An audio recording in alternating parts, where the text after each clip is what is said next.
on like the note of bringing people in, because I know that you've DM'd for like Vin Diesel and a few celebrities, or to my knowledge, who's the singular standout, if you can give me one? Like, wow, that was crazy. Oh man, Stephen Colbert.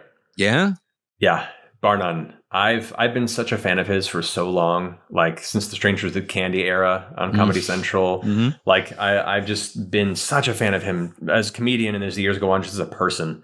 And a person who has been overtly nerdy with a platform, as a kid who grew up on Lord of the Rings and loving a lot of these classically nerdy things, having him unabashedly be like, no, I will throw down with you about, the Iru. I will go ahead and combat you on your knowledge of the first, second, and third age of Middle Earth. I'm like, fuck yes.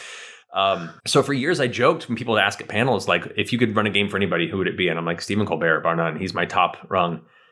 And the opportunity came a couple years ago. We began working with Red Nose Day to do some charity initiatives to run a game for him. And that was one of the most nerve-wracking lead-ups of my entire life. You want to talk about don't fuck this up, like internal voice monologue on repeat? Oh, man, that was... And it happened real fast. It was like, hey, in 2 weeks, do you want to do this? Fly out to New York and run a game one-on-one? Not even with a group, one-on-one with Stephen Colbert. And I'm like, sure. Oh, no. Oh, God.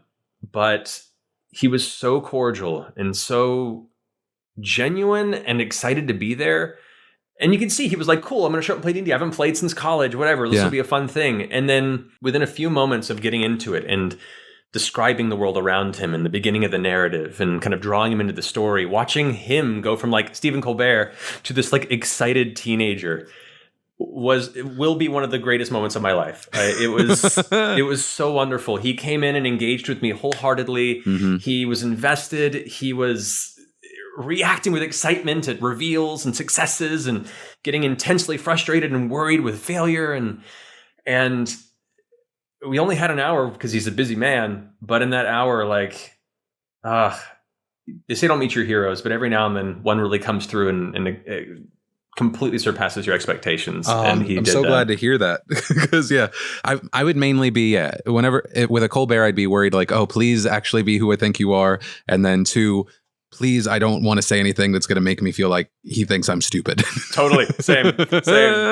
Oh my God. He walked into the room with one of the original Lord of the Rings troll figures, the big like rubber skin troll figure that like throws the mace down, and he walks into the room.